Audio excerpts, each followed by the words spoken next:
barril con unos perros callejeros sin poseer nada. Excepto su libertad, Diógenes, el filósofo de Atenas, rechazaba todo lo que no pudiera controlar desde adentro. Cuando Alejandro Magno, dueño de imperios, le ofreció cualquier cosa que deseara, él simplemente dijo: «Apártate de mi sol». Y fue entonces cuando Alejandro confesó algo que ningún conquistador se atrevería a admitir. Si no fuera Alejandro, desearía ser Diógenes. Pero lo que no te cuentan de esta historia es esto. Alejandro dominaba ejércitos, gobernaba naciones, era adorado como un dios. Y sin embargo envidiaba a un hombre sin hogar, viviendo en un barril. ¿Por qué? Porque Diógenes poseía algo que ni todo el oro del mundo podía comprar. Soberanía total sobre su propia existencia. Y hay una razón por la cual esta historia ha sido enterrada durante siglos, porque revela un patrón peligroso que se repite en la historia. Las mentes más brillantes, los creadores más temidos, los hombres que fundaron imperios y cambiaron el rumbo del mundo. Todos compartían un secreto tan poderoso que la sociedad moderna ha dedicado décadas a convencerte de que es un defecto, una señal de que algo te falta. Pero, ¿y si todo lo que te dijeron sobre esto está al revés? ¿Y si lo que te enseñaron a temer es en realidad tu mayor fuente de poder? Aquí viene la pregunta que te va a perseguir. ¿Y si el camino que todos promueven no te lleva a la plenitud, sino a una trampa perfectamente diseñada? Friedrich Nietzsche lo entendió. Propuso una prueba brutal, el eterno retorno. Si tuvieras que vivir tu vida exacta, una y otra vez, por toda la eternidad, ¿la elegirías? La mayoría retrocede con horror. Están viviendo el guión de alguien más, haciendo concesiones que no entienden, construyendo una versión del éxito que ni siquiera desean. Pero existe otro tipo de hombre, el que escucha esa pregunta y sonríe, el que dice sí una y otra vez. ¿Qué los separa? ¿Qué saben los grandes filósofos que el resto no ha descubierto? Quédate conmigo, porque lo que estás a punto de entender va a romper tu noción de poder, propósito y de lo que significa realmente estar completo. Uno debe tener caos dentro de sí para dar a luz a una estrella danzante. Nietzsche decía que la mayoría vive dormida, ejecutando programas mentales que no escribieron. El matrimonio, en ese contexto, representa la rendición definitiva, la promesa de ser predecible, de volverse domesticado. Pero aquí es donde todo cambia. El Übermensch, la visión de Nietzsche sobre el potencial humano, no es un superhéroe de cómic, es el individuo que tiene el valor de crear sus propios valores, vivir más allá de las categorías sociales, convertirse en su propia autoridad moral, y eso exige una condición rara, la soledad fundamental. No la soledad triste del que fue dejado, sino la soledad elegida del que se busca. Hay una diferencia inmensa. La soledad es la enfermedad del hombre incompleto, que necesita validarse a través de los ojos de alguien más. La soledad verdadera es el hábitat natural de los creadores, el espacio donde nace el verdadero poder. Arthur Schopenhauer lo sabía. Uno de los filósofos más brillantes de todos los tiempos, jamás se casó. Vivía con precisión quirúrgica. Su vida era casi monástica. Escribía por las mañanas, caminaba por las tardes, leía por las noches, en compañía de su fiel caniche. Muchos lo tildaban de misántropo, pero él entendía algo profundo. Un hombre solo puede ser él mismo mientras permanece solo, y si no ama esa soledad, jamás amará la libertad. Piensa en esto. ¿Habría conquistado Napoleón Europa si cada noche consultara con Josefina sus estrategias de guerra? ¿Habría revolucionado Einstein la física si priorizara las cenas románticas sobre los momentos de revelación? El hombre casado debe traducir cada ambición a través de las emociones, miedos y límites de otra persona. Pero el hombre soltero, su visión es pura, sin filtros, y por eso es peligrosa. El matrimonio exige consenso, pero la grandeza exige convicción. Requiere compromiso, pero la innovación requiere una visión singular. Te pide que seas la mitad de algo, cuando naciste para ser tú, entero. La voluntad de poder, Ese motor invisible que Nietzsche describe como el pulso de la existencia, fluye de otra forma en el hombre solitario.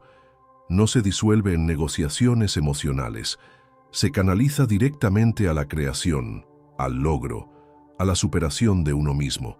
Este camino no ofrece validación externa.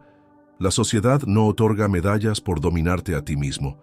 El hombre casado recibe retroalimentación constante, aprobación, críticas, consejos, resistencia. El hombre solitario debe convertirse en su propia brújula, su juez, su inspiración. Y aquí está la paradoja. Es precisamente ahí donde nace la grandeza.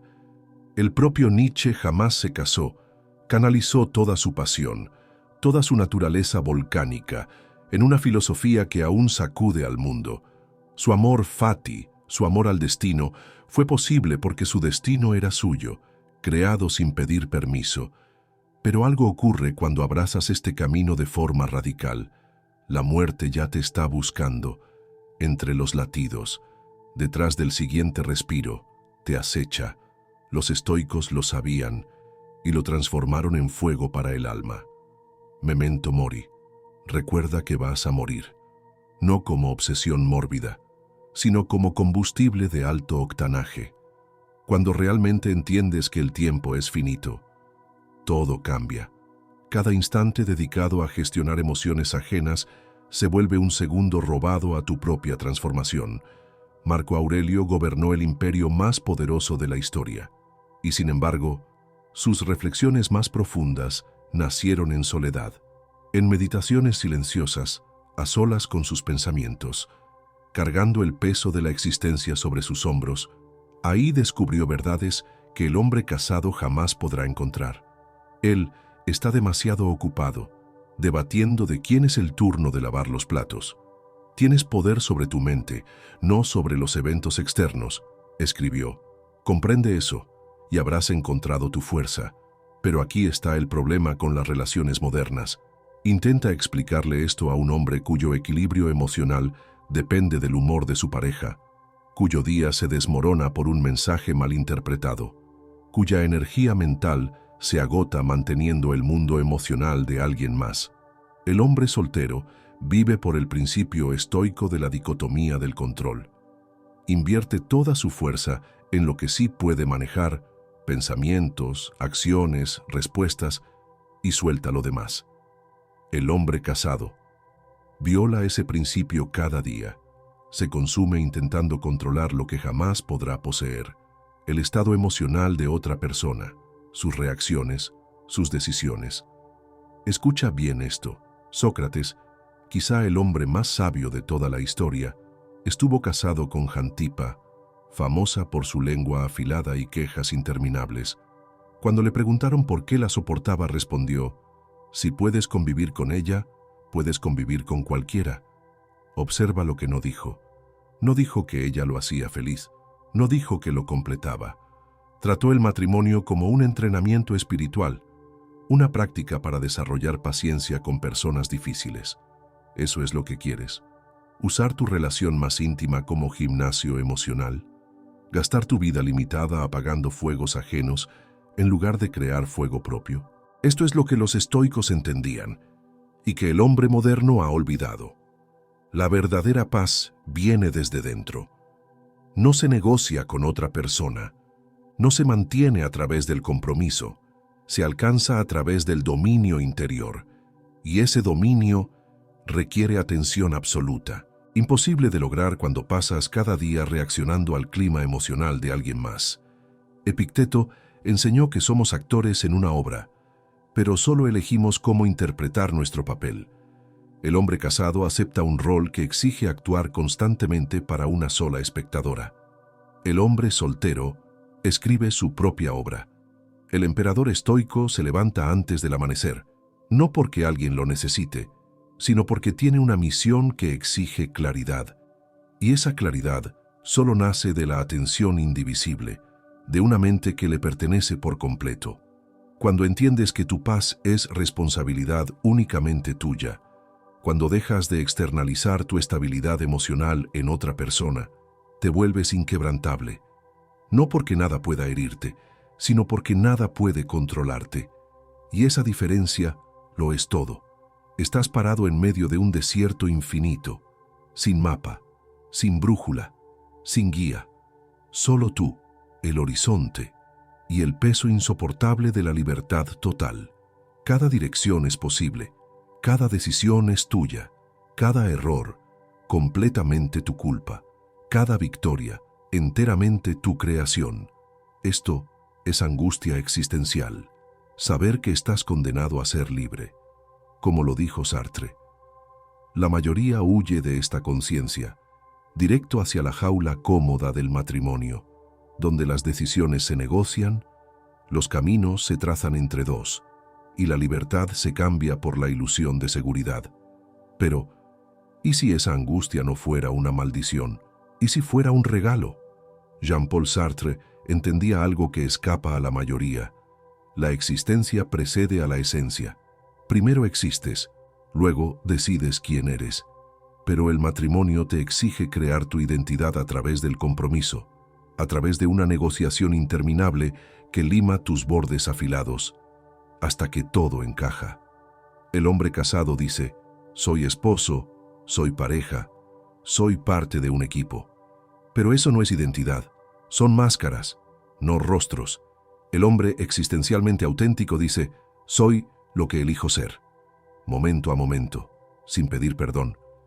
Emily Dickinson, una de las poetas más grandes de América, jamás se casó, y desde la soledad escribió versos que aún detienen el aliento. Soy nadie, tú también eres nadie. Ella entendía que rechazar las definiciones del mundo es el primer paso para descubrir quién eres de verdad. Su soledad no era vacío, era posibilidad pura. Albert Camus enfrentó lo absurdo, ese abismo entre nuestra necesidad humana de sentido y el silencio indiferente del universo, y eligió rebelarse. La única forma de lidiar con un mundo no libre es llegar a ser tan absolutamente libre que tu mera existencia sea un acto de rebelión. El matrimonio, por más amoroso que sea, es un contrato con la no libertad, un acuerdo para limitar tus decisiones, para considerar las necesidades de alguien más antes que las tuyas, para negociar tu visión en nombre de la armonía. Pero hay algo que casi nadie entiende. Henry David Thoreau, filósofo americano, se fue a vivir a la laguna de Walden, no para escapar de la humanidad, sino para descubrir qué necesitaba realmente para ser humano. Fui al bosque porque quería vivir con intención, con elección. Pero el matrimonio vuelve casi imposible vivir con intención, porque constantemente estás reaccionando a las necesidades de otra persona, ajustando tus planes a sus emociones, comprometiendo tus intenciones para evitar conflictos. Thoreau descubrió que necesitaba muy poco para ser feliz. Una cabaña simple, comida básica, libros y la riqueza infinita de su propia mente. El hombre casado descubre que necesita mucho más. Una casa que agrade a dos gustos, muebles que cumplan dos estándares, actividades que funcionen para dos personalidades. Sus necesidades se multiplican, porque ya no son suyas, son negociaciones. Y aquí está el núcleo. Ese vacío que tanto temen los hombres, ese silencio donde no hay validación externa, es en realidad el lugar donde nace la existencia auténtica. Cuando no tienes a nadie más que complacer, considerar o culpar, finalmente descubres lo que realmente deseas, quién realmente eres, qué eres capaz de crear. Existe una mentira tan seductora que incluso los hombres más inteligentes la creen sin cuestionar. Necesitas a otra persona para completarte, que por ahí existe tu otra mitad, tu pieza faltante, tu alma gemela que te hará sentir entero. Carl Jung se habría reído de esa idea romántica y luego la habría destruido con precisión quirúrgica. Jung entendía que la integridad no se alcanza sumando a alguien, sino integrando lo que ya llevas dentro. Cada hombre contiene energías masculinas y femeninas, luz y sombra, deseos conscientes y pulsiones inconscientes. La individuación, el proceso de convertirte en quien realmente eres, exige enfrentar, entender e integrar todos estos aspectos. Pero aquí cae la mayoría. En las relaciones hay una fuerte tendencia a proyectar tu energía femenina interna sobre tu pareja, esperando que ella sea la encargada de lo emocional, lo intuitivo, lo nutritivo, mientras tú te concentras en lo racional, lo agresivo, lo lógico. Y al principio, parece que funciona. Ella gestiona las emociones, tú manejas la estrategia, pero en realidad te estás fragmentando. Te estás condenando a vivir eternamente a medias. El hombre individuado aprende a acceder a su propia inteligencia emocional, su intuición, su capacidad de nutrir. No necesita a una mujer que le traduzca sus emociones, porque ya aprendió a hablar su lenguaje interno. Arthur Schopenhauer, solo con su caniche, lo entendía de forma instintiva. La soledad es el destino de todas las grandes almas, escribió. No como castigo, sino como reconocimiento de que la grandeza exige un conocimiento de sí mismo, imposible si vives reaccionando al caos psicológico de otra persona. Aquellos aspectos de tu sombra que has reprimido, que has negado, se vuelven particularmente peligrosos en pareja, porque empiezas a ver tu oscuridad proyectada en ella, en lugar de hacerte responsable. El hombre casado culpa a su pareja por ser demasiado emocional, demasiado intensa, demasiado irracional, cuando en realidad está enfrentando un espejo de su propia vida emocional no integrada. El hombre que vive solo no tiene ese escape. No hay nadie a quien culpar, nadie que cargue sus proyecciones. Cuando se enoja, tiene que preguntarse por qué. Cuando está triste, lo siente completo. Cuando tiene miedo, busca el origen. Ese encuentro directo forja una integridad real. Jung creía en la sincronicidad, esas coincidencias cargadas de sentido que revelan un orden más profundo, y esas experiencias ocurren con mayor potencia en la soledad, cuando la mente está lo suficientemente en silencio para percibir la conexión entre lo interno y lo externo. Y cuando comprendes esto, todo cambia. Las energías arquetípicas que Jung identificó, guerrero, rey, mago, amante, solo se desarrollan de forma pura cuando no están filtradas por las concesiones de una pareja. El guerrero soltero busca batallas que importan, no defensa emocional en casa. Su energía de rey gobierna su dominio, sin negociaciones domésticas. Su mago explora misterios profundos, sin distracciones. Su amante abraza la vida entera, no solo a una persona. Jung lo dijo claro. El privilegio de una vida es convertirte en quien realmente eres. Pero ese tú auténtico no es la mitad de una pareja. Es un ser completo, integrado, capaz de sostenerse solo, de pensar sin permiso, de crear desde su profundidad más salvaje. El hombre casado busca completarse a través de la unión. El hombre individuado descubre que jamás estuvo incompleto. Solo no había aprendido a tocar todo su espectro psicológico. Y aquí es donde llegamos al poder. No al poder superficial que los hombres creen que necesitan.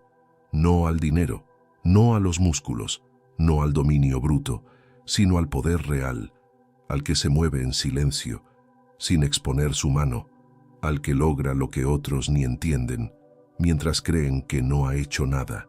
Y el matrimonio es incompatible con ese tipo de poder. Maquiavelo lo sabía. Todos ven lo que pareces ser, pocos sienten lo que realmente eres, pero el matrimonio exige lo contrario. Transparencia emocional con otra persona. Esa transparencia puede ser romántica, pero es un desastre estratégico, porque el hombre casado tiene un punto débil, una vulnerabilidad que alguien más puede explotar, alguien que le importa más que él mismo.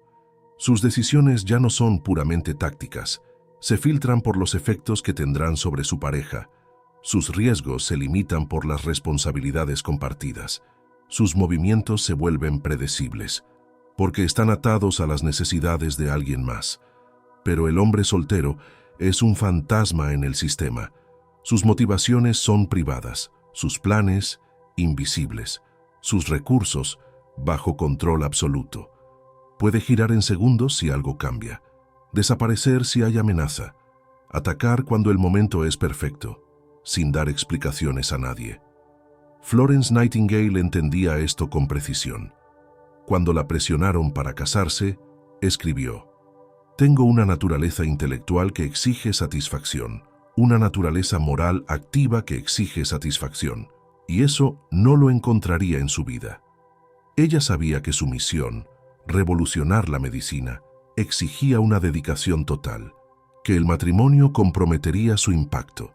Tenía que viajar a donde fuera, trabajar con quien fuera, retar cualquier autoridad, sin preocuparse por la comodidad de un esposo. Su soledad estratégica le permitió salvar más vidas que cualquier mujer casada de su época, porque su eficacia no se diluía en lo doméstico, y eso es lo que ocurre cuando mantienes opacidad estratégica. Ayn Rand lo entendió cuando creó a Howard Roark, un hombre cuya visión era tan pura, tan implacable, que no podía ser manipulado por la opinión ajena. «Nunca viviré por el bien de otro hombre, ni pediré a otro hombre que viva por el mío». Eso no es crueldad, es claridad. El hombre que vive por otro ha rendido su lealtad. Ya no gira sobre su propia misión. Se ha convertido en un satélite, orbitando necesidades ajenas, en vez de ser el centro de su propio campo gravitacional. En los negocios, la política, cualquier dominio donde el logro real importa, los operadores más efectivos aplican lo que Maquiavelo llamaba opacidad estratégica. Solo revelan lo que les conviene. Mantienen múltiples opciones, evitan compromisos que limiten su movimiento. Pero el hombre casado ha hecho el compromiso final. Ha prometido considerar el bienestar de otra persona en cada decisión que importa. Y esa promesa, por más noble que parezca, es una debilidad táctica. Sus enemigos saben exactamente cómo presionarlo. Sus competidores conocen su punto débil.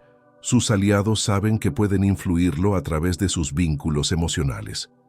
El hombre soltero, su lealtad pertenece a una sola cosa: su misión, su visión, su llamado, y ese enfoque singular crea una pureza de intención que es tan atractiva como aterradora, porque la gente no sabe cómo manipular a alguien que no necesita aprobación, que no requiere consuelo, que no se siente limitado por expectativas externas. Hay un precio por ver con claridad, por pensar con profundidad, por rechazar las mentiras cómodas. Ese precio es la soledad. No la soledad amarga del rechazado, sino la separación elegida del que ve verdades que los demás aún no están listos para aceptar. Nietzsche lo llamó el peso de las grandes almas, una soledad inevitable, que llega cuando te rehúsas a vivir al nivel mental y emocional de las masas. La mayoría de los hombres jamás enfrentan ese peso, porque jamás se desarrollan al punto en que se vuelva necesario. Se conforman con pensamientos promedio, metas promedio, supuestos promedio sobre la vida.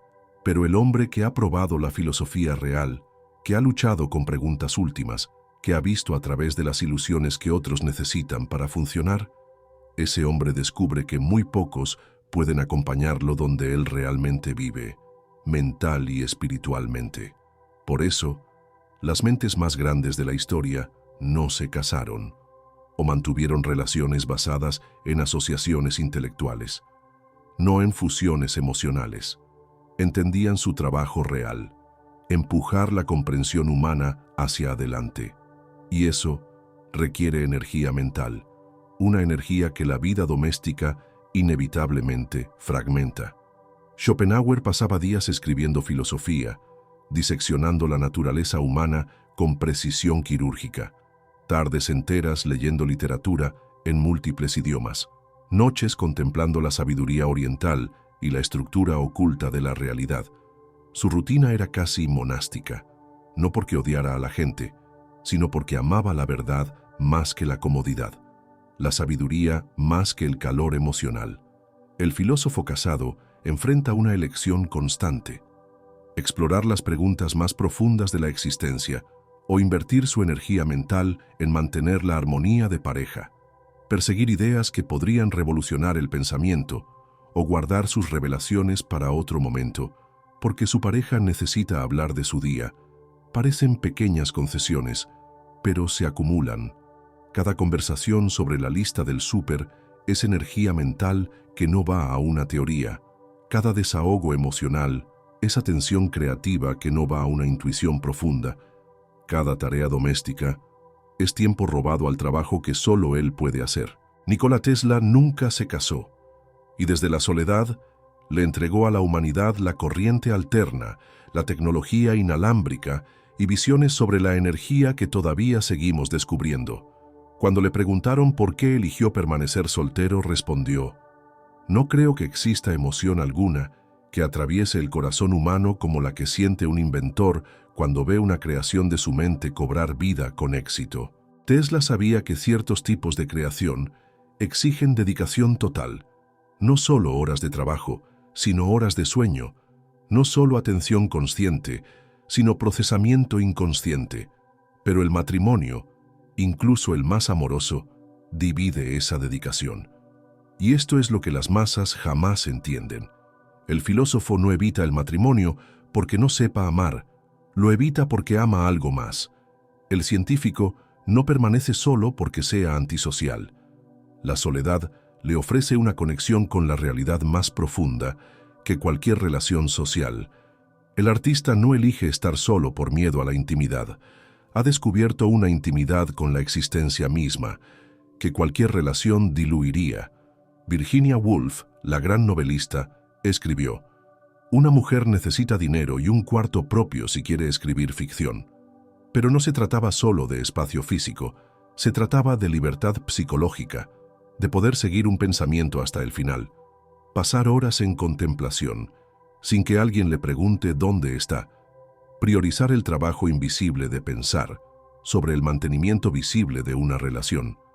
El alma grande aprende a estar cómoda con el malentendido. La gente asume que está solo porque no lo han elegido, que está incompleto, que tiene miedo de amar. Él aprende a no explicarse, porque explicar implica reducir decisiones profundas a términos que las mentes ordinarias puedan entender. Y esa reducción distorsiona la verdad.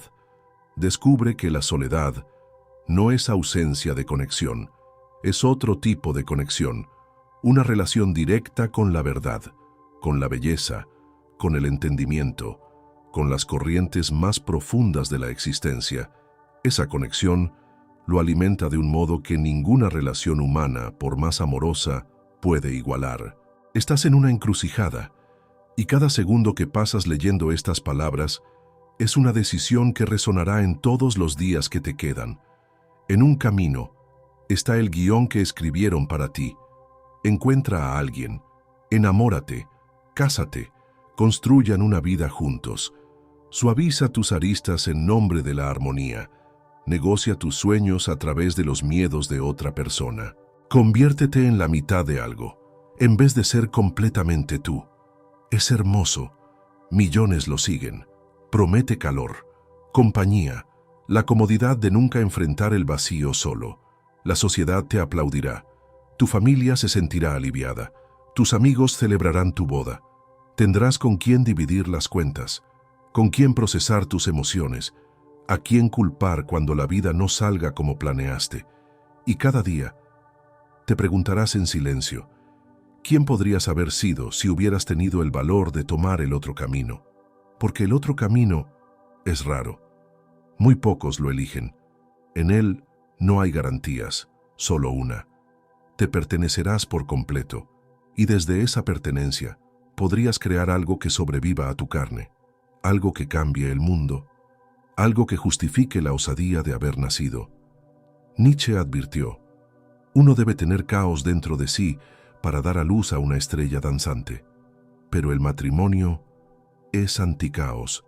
Se trata de estabilidad, de previsibilidad, de armonía, cosas hermosas, pero no son el suelo donde nacen las estrellas danzantes.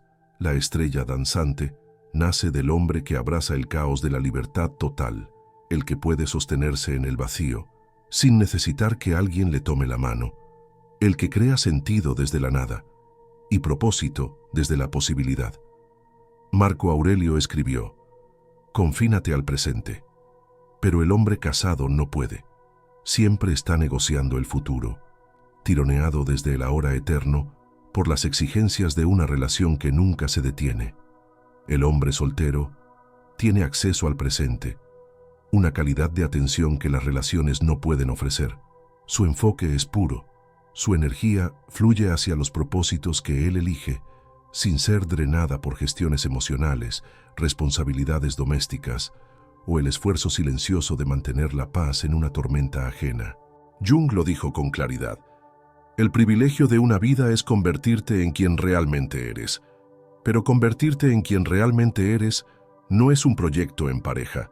No se puede hacer en grupo, no se puede negociar, ni comprometer. Es un trabajo que se hace en soledad, en el laboratorio invisible del alma, a través del enfrentamiento directo con tu psique y tu potencial. El mundo te va a llamar egoísta. Déjalos.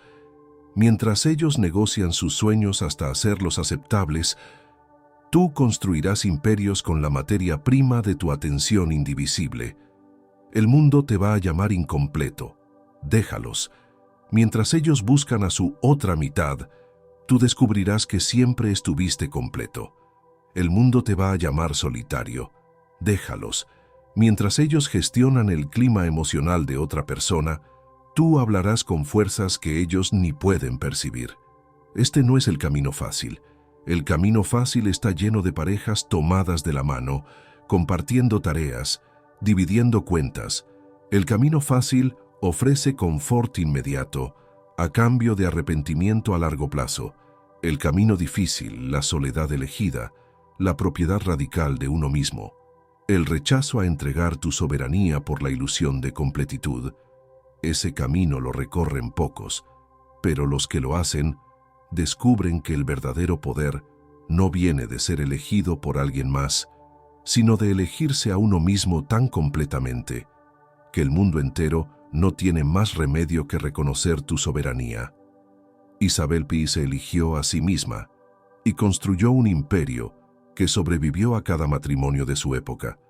Tesla eligió el relámpago en su mente y nos entregó el mundo moderno. Dickinson eligió el infinito dentro de ella y escribió versos que aún detienen corazones. No fueron accidentes, ni tragedias, fueron decisiones, conscientes, deliberadas. Priorizar el convertirse sobre el pertenecer, la creación sobre la compañía, la soberanía sobre la seguridad. Y ahora, la decisión es tuya. Tu alma necesita saber qué eres capaz de hacer cuando nada te detiene, cuando nadie limita tu alcance, cuando diriges toda la fuerza de tu potencial hacia propósitos que incendian tu sangre. Si llegaste hasta aquí, algo dentro de ti ya cambió. Escribe en los comentarios: yo me elijo. Vamos a ver cuántos hombres están listos para dejar de negociar su alma y empezar a crear desde su centro. ¿Cuántos están dispuestos a cambiar la comodidad de la compañía por el poder absoluto de la autoprovisión? Porque este no es el final de tu viaje, es el comienzo real, el momento exacto en el que dejas de esperar permiso y te das autoridad. El instante en que dejas de esperar que alguien te vea y comienzas a verte tú. El punto sin retorno en el que ya no necesitas que te amen, porque has aprendido a crear desde la totalidad que siempre estuvo dentro de ti. No hay más máscaras, no hay más guiones heredados, no hay más mitos de la media naranja que te detengan.